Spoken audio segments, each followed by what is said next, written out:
World's biggest astrology community in Tamil.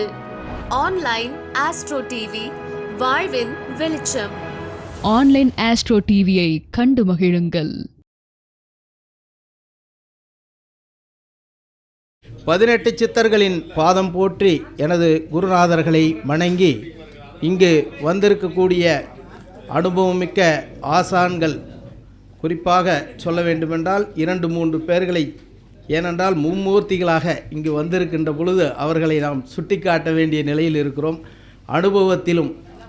அனுபவத்தில் அதிக வருடம் ஆனால் இளமையாக இருக்கக்கூடிய நமது மதிப்பிற்குரிய வாசுயோகி பொன்னையாசாமி ஐயா அவர்களையும் மீண்டும் அனுபவத்தில் தனது பாரம்பரியத்தை விட்டு கொடுக்காமல் கர்மா என்ற அந்த நிலையிலிருந்து விலகாமல், அது பாரம்பரியம் என்பது அடிப்படையிலிருந்து விலகாமல் தன்னுடைய ஜாதக அனுபவங்களை குழுவிலும் சரி நேரிலும் சரி அனைவருக்கும் பகிர்ந்து கொண்டிருக்கின்ற ஆசான் திண்டுக்கல் ஹரிஹரன் சர்மா ஐயா அவர்களையும் இந்த நேரத்தில் வணங்கி, மற்றும் நமக்கு ராகுவின் காதலன் என்று அனைவராலும் அன்போடு அழைக்கப்பட்டாலும் அவர் அனைத்து கருத்துக்களையும் நம்மோடு பகிர்ந்து கொண்டு முடிவில் எனக்கு ஜோதிடமே தெரியாது என்று ஒரு வார்த்தையை சொல்லி முடிப்பார். அதற்காக அது மட்டுமல்ல, விஞ்ஞான ரீதியாக நமக்கு நிரூபிக்கக்கூடிய ஒரு ஜோதிடர் என்பது நமக்கெல்லாம் ஒரு பெருமையான விஷயம். அதை நம்மோடு பகிர்ந்து கொண்டு நம்மோடு கலந்து கொண்டு அவரோடு நாமும் இருக்கிறோம் என்பது ஒரு பெரிய ஒரு பாக்கியமாக கருத வேண்டும். அதே சமயம் குழுவில் பயணிக்கின்ற அனைத்து ஆசான்களும், இன்னும் அனுபவத்தில் மூத்த ஆசான், நமக்கெல்லாம் குழுவில் அதிகம் பகிர்ந்து கொள்ளாத நாமக்கல் தென்னரசு ஐயா அவர்களுக்கும்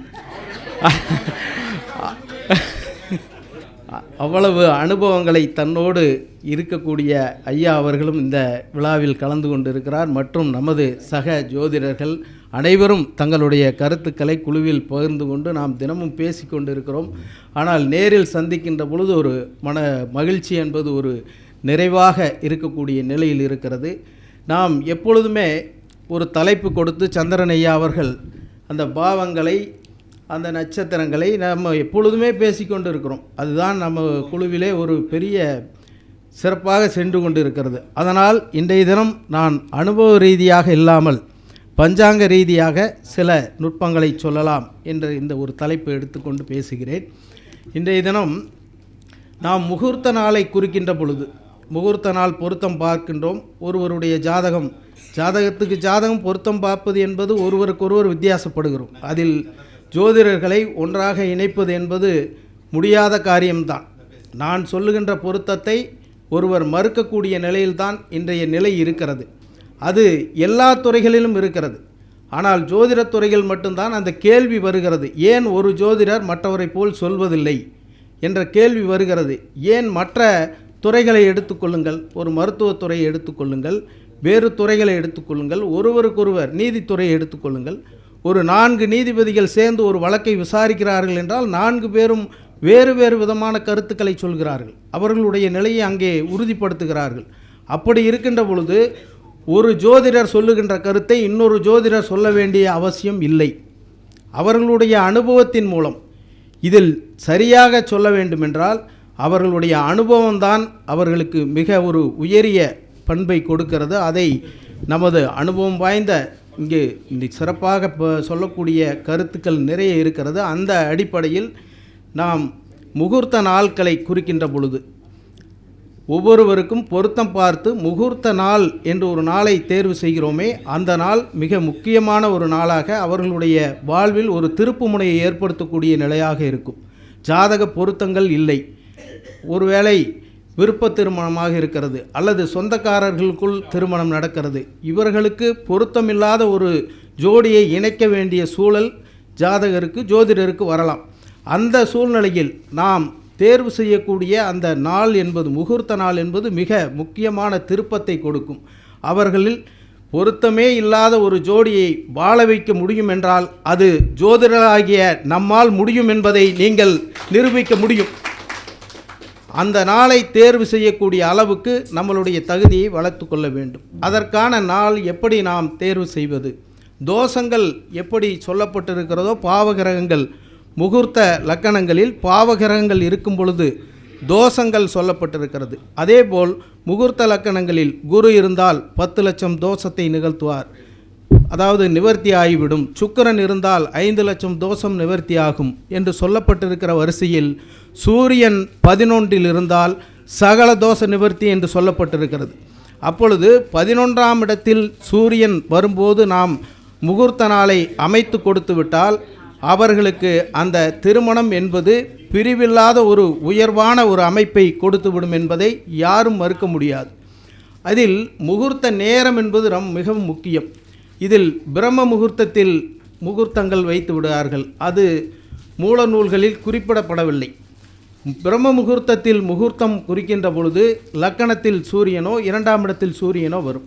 ஆனால் அதே சமயம் நாம் 8 மணி 8:24 அந்த கால வேளைகள் 5 வேளைகள் பிரித்திருக்கிறோம் அல்லவா, அதாவது உசற்ற காலம், சங்கவ காலம் என்று அந்த 6 மணி 8:24 வரை, அதுபோல் 8:24 முதல் 10:48 வரை அந்த காலங்களில் திருமணத்தை நாம் நகர்த்தி கொடுக்கின்ற பொழுது அந்த முகூர்த்த நேரத்தை குறிக்கின்ற பொழுது சூரியன் 11ஆம் இடத்தில் தான் இருக்கும். அதே போல் அண்டை மாநிலமான ஆந்திராவோ கர்நாடகத்திலோ இரவு நேரங்களில் திருமணங்கள் நடக்கிறது என்றால் அவர்களுக்கு எப்படி இந்த 11ஆம் இடத்தில் சூரியன் வருவது போல நாம் நிகழ்த்த முடியும் என்றால் அவர்கள் வைக்கின்ற அந்த காலத்தில் சூரியன் 6ஆம் இடத்தில் இருக்கும். ஆக 3, 6, 11ஆம் இடங்களில் சூரியன் இருப்பது போல நாம் முகூர்த்த நாளை தேர்வு செய்து அதற்கான திதி, நட்சத்திரம், யோகம், கரணம் மற்றும் கசர யோகம், அந்த பஞ்சக முறை, இந்த பஞ்சக முறையை யார் யார் பின்பற்றுகிறார்கள் என்று தெரியவில்லை. அந்த பஞ்சக முறையை நாம் நிச்சயமாக பார்க்க வேண்டும். அதில் ராஜ பஞ்சகம் நிச்சயமாக தவிர்க்கப்பட வேண்டும். பஞ்சாங்க முறைகளில் இதில் பஞ்சாங்கத்திலே இருக்கிறது, இது நாம் ஒன்றும் புதிதாக கண்டுபிடிக்கவில்லை, ஏற்கனவே இருக்கிறதான் பஞ்சாங்கத்தில் அதில் இருப்பதை நாம் முறையாக, அந்த பஞ்சக முறை என்பது மிகவும் கண்டிப்பாக கடைபிடிக்கப்பட வேண்டிய ஒன்று. பஞ்சகம் சோர பஞ்சகமாகவோ அல்லது அக்னி பஞ்சகமாகவோ ராஜ பஞ்சகமாகவோ வருகின்ற பொழுது அவர்களுக்குள் வாழ்க்கையில் பிரச்சனைகளை சந்திக்கிறார்கள். அதை நாம் தவிர்த்து சரியான பஞ்சக முறையை, சரியான நாளை தேர்வு செய்து கொடுக்கின்ற பொழுது அவர்களுக்கான திருமணம் என்பது மிகவும் மகிழ்ச்சியான ஒரு திருமணமாக அமையும் என்பதில் எந்த மாற்று கருத்தும் இல்லை. அதேபோல் ஒவ்வொரு கிழமைக்கும் இந்த ஒரு நாளை தேர்வு செய்கிறோம், ஒரு நட்சத்திரத்தையும் கிழமையும். இப்போ ஞாயிற்றுக்கிழமையும் அஸ்த நட்சத்திரம் வரக்கூடிய நாளில் நீங்கள் எந்த காரியத்தை செய்தாலும் அதில் வெற்றி பெறலாம். இதில் முகூர்த்தங்களும் அடங்கும். ஒவ்வொரு நாளுக்கும் கிழமையும், அதாவது நாளும் கோளும் செய்யாததை நல்லவர் செய்ய மாட்டார் என்பார்கள். அதுபோல ஞாயிற்றுக்கிழமையும் அஸ்த நட்சத்திரமும் வரக்கூடிய நாள், திங்கட்கிழமையும் மிருகசிரிசம் நட்சத்திரமும், புதன்கிழமையும் செவ்வாய்க்கிழமை ஒரு வேளை அவசரமாக ஒரு செயல் செய்ய வேண்டும் என்றால் செவ்வாய்க்கிழமையும் அஸ்வினி நட்சத்திரம் வர நாளில் அதை தாராளமாக செய்தால் எந்த பின்னமும் இல்லாமல் அவர்கள் அந்த காரியத்தை முழு வெற்றி அடைய முடியும். அதேபோல் புதன்கிழமை அனுச நட்சத்திரம், இது வருடத்தில் ஒரு நாள் அல்லது 2 நாள் கிடைப்பது அதிசயம். புதன்கிழமையும் அனுச நட்சத்திரமும் வரக்கூடிய புத அனுராதா என்று சொல்வார்கள், அந்த நாளை தேர்வு செய்வது மிக முக்கியம். அதேபோல் வியாழக்கிழமையும் பூச நட்சத்திரமும், வியாழக்கிழமை பூச நட்சத்திரம் கிடைப்பதும் அரிதான ஒன்றுதான். அதுவும் வருடத்தில் 1 நாள் 2 நாள் தான் வரும். வெள்ளிக்கிழமையும் ரேவதி நட்சத்திரமும், அதை பயன்படுத்தி கொள்ளலாம். அதேபோல் சனிக்கிழமை ஒரு காரியம் செய்ய வேண்டுமென்றால் அன்றைய தினம் ரோகிணி நட்சத்திரமாக இருந்தால் தாராளமாக நீங்கள் எந்த விதமான சங்கடம் இல்லாமல் அந்த காரியத்தில் வெற்றி பெறலாம். ஒவ்வொரு பெயர்ச்சியும் நாம் ராகு கேது பெயர்ச்சி, குரு பெயர்ச்சி என்பதை மிக சிறப்பாக கொண்டாடுகிறோம்.